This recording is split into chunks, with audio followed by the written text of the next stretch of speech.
Mga pinanggana kong mga kaigsunan malipay ng sab nga pagpakig-uban kaninyong tanan karuning lang yung tunusab ni nga tulumanon tingog sa paglaom. Salamat kayong nagpabiling kamo nagasubaybay sa atong broadcast dinhi sa radyo. Ang ginamaga panalangin kaninyo ang Dios magauban ug maghatag dugang kaligon o kadasig sa tanan nato mga kapamilya ug kaigsunan ug kaigalaan.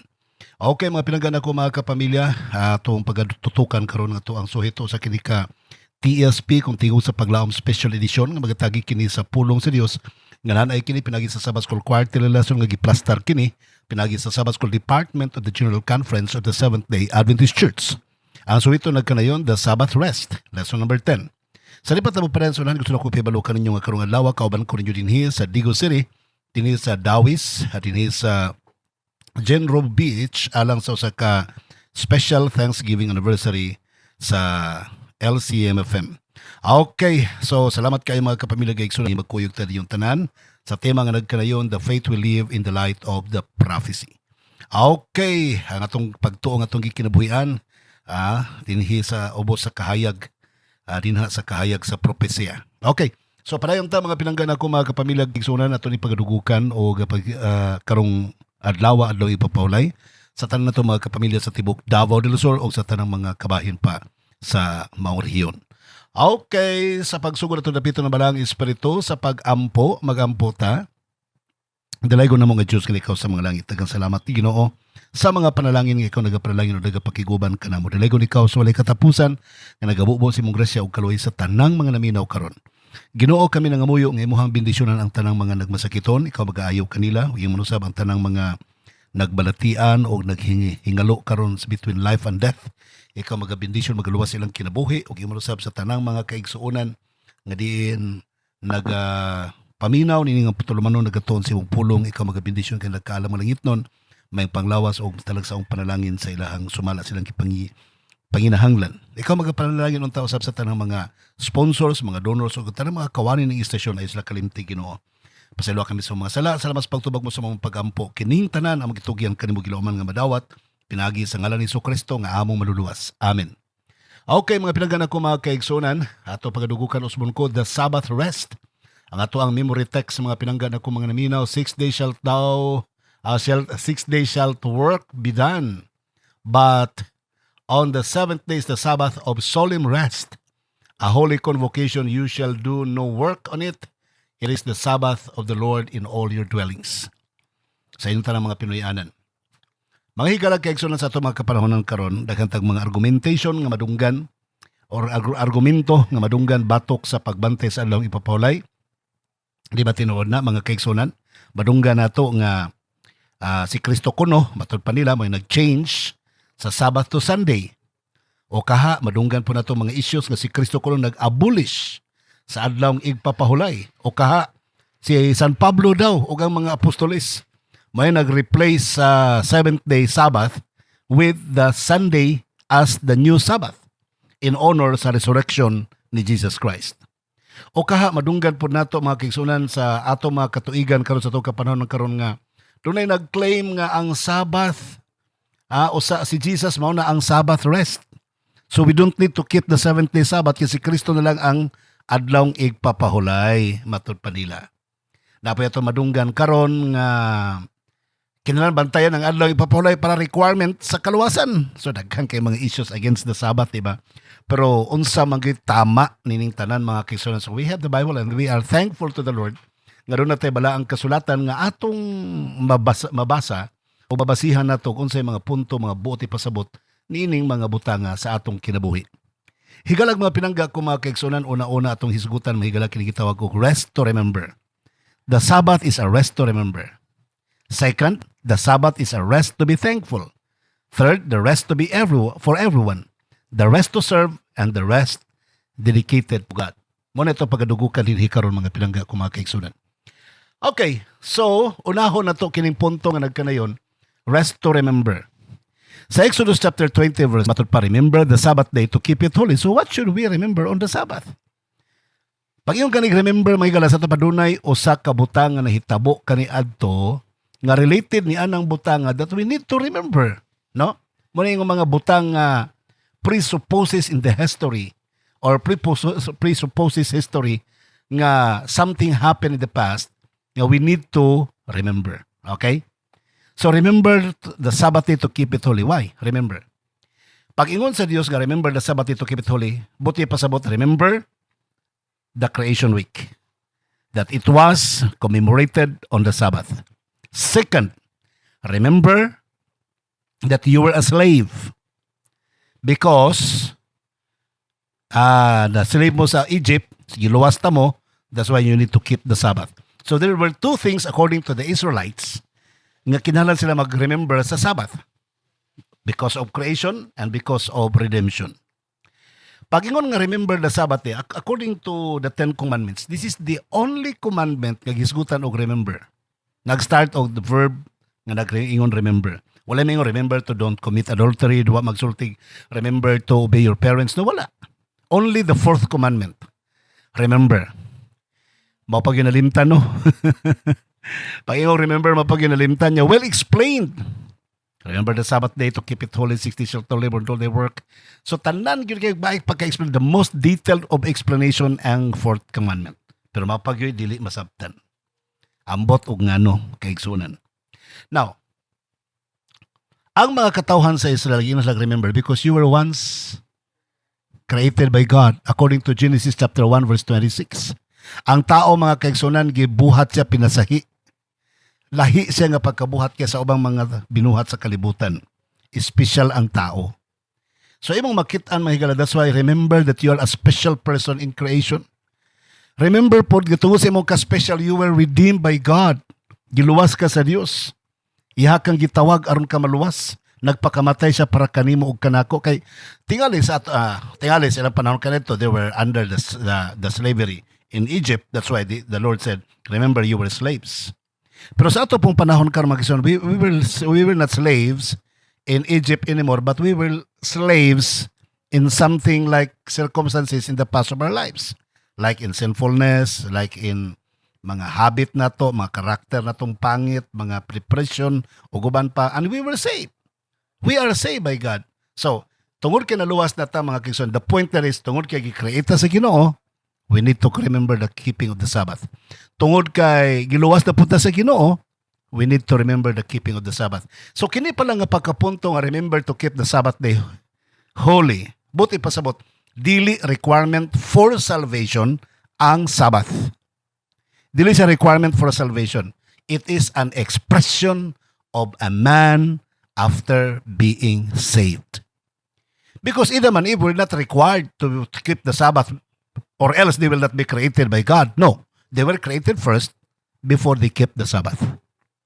Ang mga katawhan sa Israel were not required to keep the Sabbath first before they must be saved from slavery. Wala.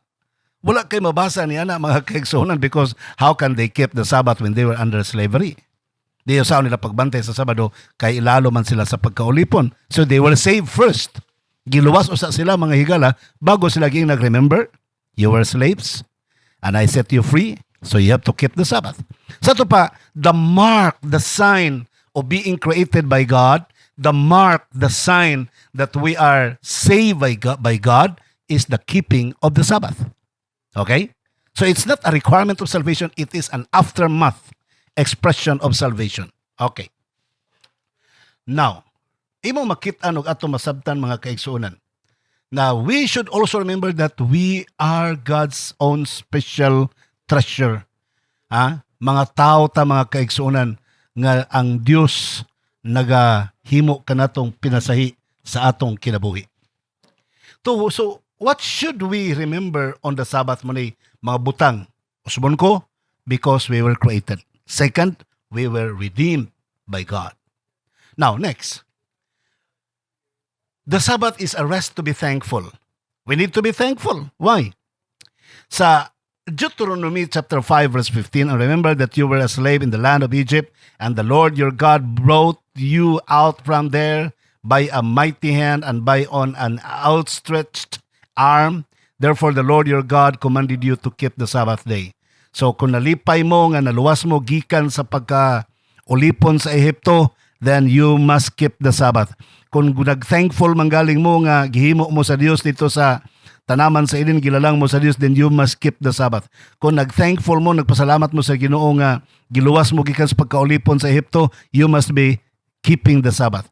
Kung nagpasalamat po ka karon nga gipanalanginan ka sa Ginoo pinaagi sa pagluwas kani sa Dios kanimo gikan sa pagkamakasasala, then you need to keep the Sabbath. Si Adan ug si Iba mga kaigsoon nagpasalamat sa Dios, number 1, kay gihimo sila. Number 2, gi-providean sila sa tanang panginahanglan dito sa tanaman silin. That's why they were so thankful to the Lord. And on the Sabbath, they did it. They thanked God for providing their lives and providing everything they need. So, that the Sabbath is for thanksgiving.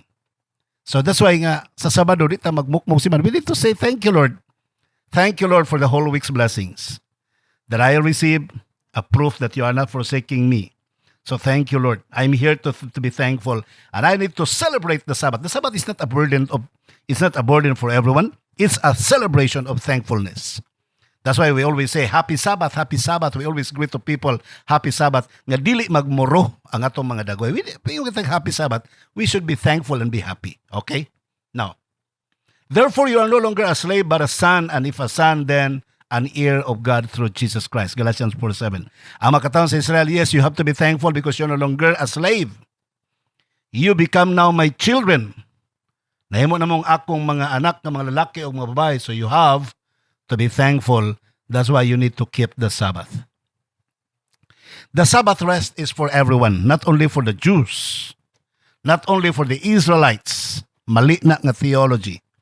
Ang mga katawhan sa Diyos, mga kaigsuonan, sumala pa sa Exodus chapter 19, verse 6 and 7, gilitok dito nga you are a special chosen generation. You are the holy nation, a holy priesthood. So, mga pinili mo, special, peculiar people of God. So, kinsa man sila, the Israelites. Gipili sila sa Diyos para maoy mo mensahe sa maayong balita sa tanan sa tibuok katawhan sa kalibutan. Kung ang katawhan sa Israel nagpabilin ng unta sila nga faithful, angayan sila sa pagkapinili, then sila unta ang gamiton sa Ginoo sa pagtiwa sa buhat para matapos ang pagwali sa mga balita. Pero ang nahitabo, wala. That's why God has organized the 12 disciples, and now it became His church. Nahimo ng iyang church. And now we are happy and glad that we belong to this church, the Seventh-day Adventist Church, run and operated by the General Conference of the Seventh-day Adventist. So this is the true church. So this is the true church now nga gitagaan na pud sa Ginoo og tsansa to preach the gospel aron mahibalo sa tibuok naong sayuta sa tibuok kalibutan. That's why in 1 Peter chapter 2 verse 9, this talking already about the Gentiles, no longer about the Israelite. Talking about the Gentiles, that you are a peculiar people, a special chosen generation, a holy nation, a holy priesthood. So, ang gitawag din na kita na nga mga hintil nga ipanagtawag dito sa kamaturan aron mahimong suga og katawhang balaan ehemplo sa tibok naong sayuta, including to the Israelites.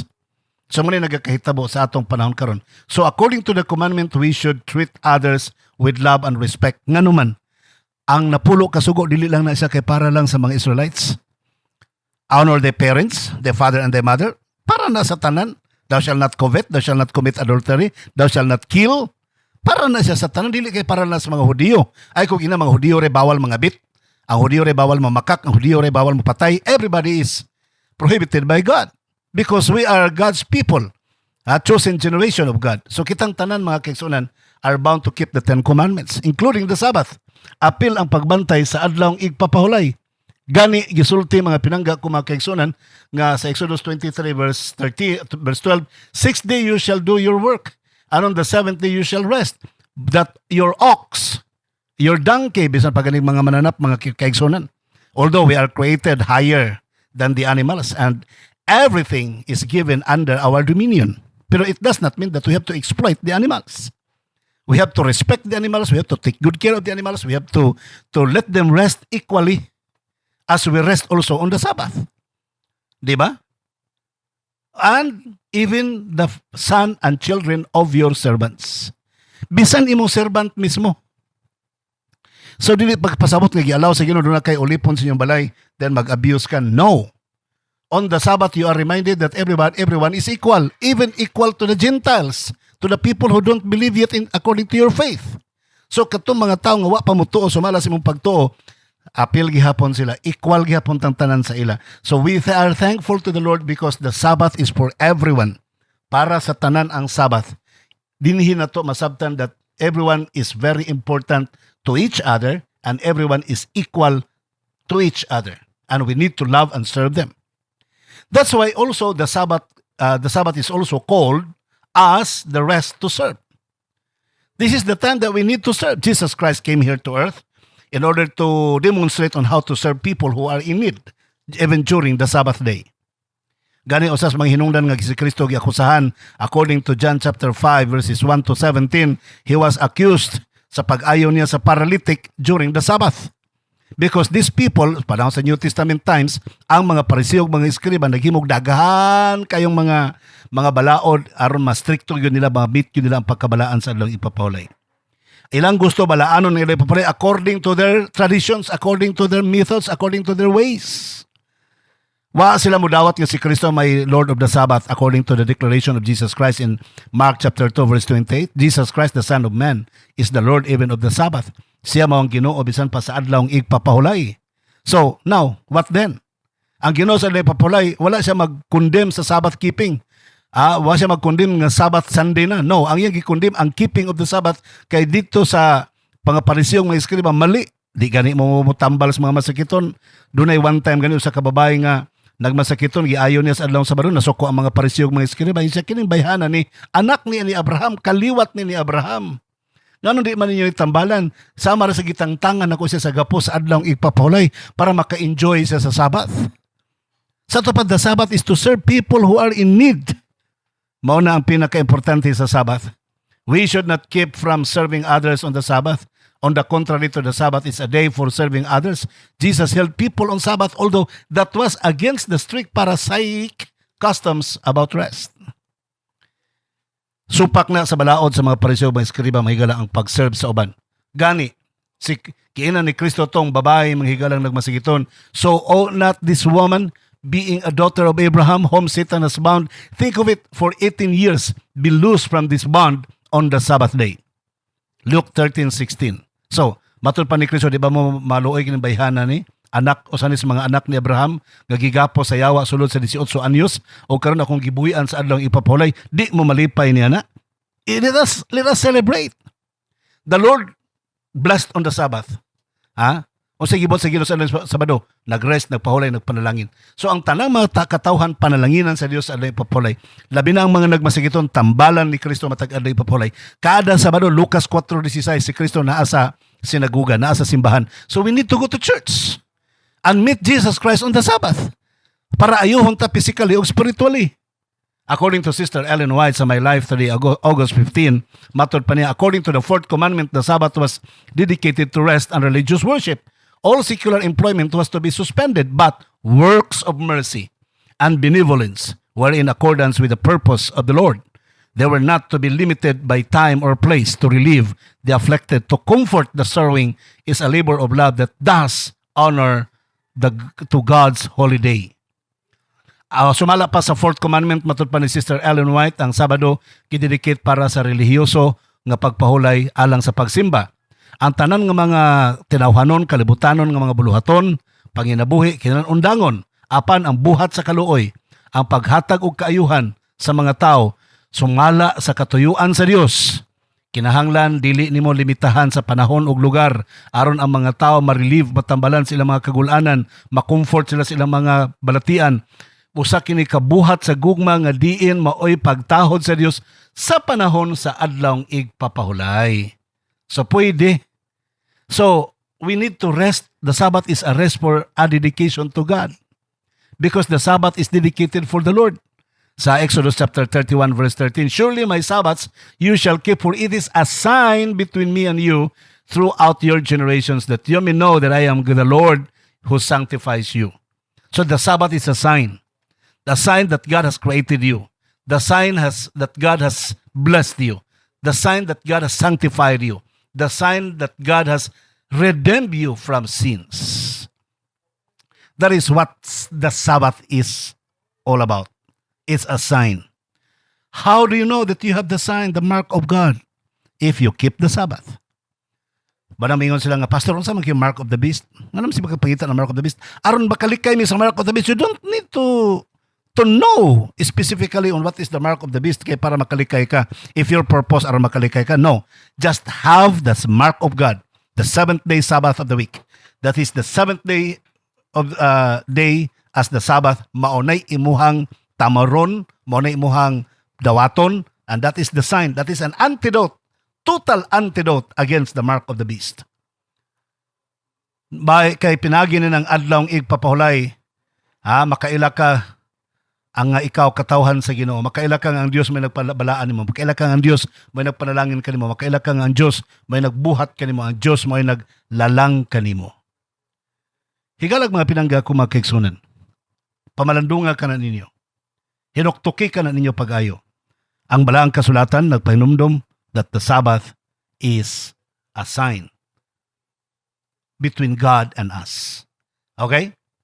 Matod pa ni Sister White sa Testimonies for the Church, Book 8, Chapter 32, page 198. The Sabbath is a sign of the relationship existing between God and His people, a sign that they are His obedient subjects, that they keep holy His law. The observance of the Sabbath is the means ordained by God as preserving a knowledge of Himself and of distinguishing between His loyal subjects and the transgressors of His law. Ang Sabat may usa ka ilhanan sa usa ka relasyon nga nag-exist tali kanimo og sa Dios. Usa kini kailhanan sa pagkamatinumanon nga kita mga ulipon kita sa Dios. Usa kini kailhanan nga kita nagbantay siyang kinatibuk ang kabalauran. Ang pagbantay sa adlaw ipapahulay nagkahulugan kini nga ang Dios may nag-ordina sa pagpreserba sa kahibalo alang siyang kaugalingon og sa paghatag og kalainan tali sa iyang mga loyal nga mga katawhan o sa iyahang mga katawhan nga nagasupak sa iyang balaod. That is the sign that you are God's subjects and you are keeping the commandments. Remember, Jesus Christ was even keeping the Sabbath. He kept the Sabbath. The disciples, nagbantay po sa Sabado. Everybody in the Bible, mga balaang tao sa balaang kasulatan, nagbantay sa adlawng ipapawlay. Mga kaigsunan, Jesus Christ is the Lord of the Sabbath. Accept Him as the Lord of the Sabbath. Follow Him na sumala siya na batasan kada Sabado, naa siya sa sinaguga. Okay, mga higala, sorry, wala kitay oras. Ang alam naman kanimo nga nagpaminaw karon. Don't forget, see you here in Digo City sa Genro Beach. Alang sa itong celebration sa another Thanksgiving anniversary sa LCMFM din sa Davao del Sur. Okay, mga higala, usbon ko, salamat kayo. Wala tayo oras. Ang alam naman kanimo nga akong kapamilya kan Jesus Christ, nga atong great provider. Ako sa inyong kapamilya ni mulipon sa pagwali sa mga balita. Magaingon kaninyo, malipayong adlawng igpapahulay.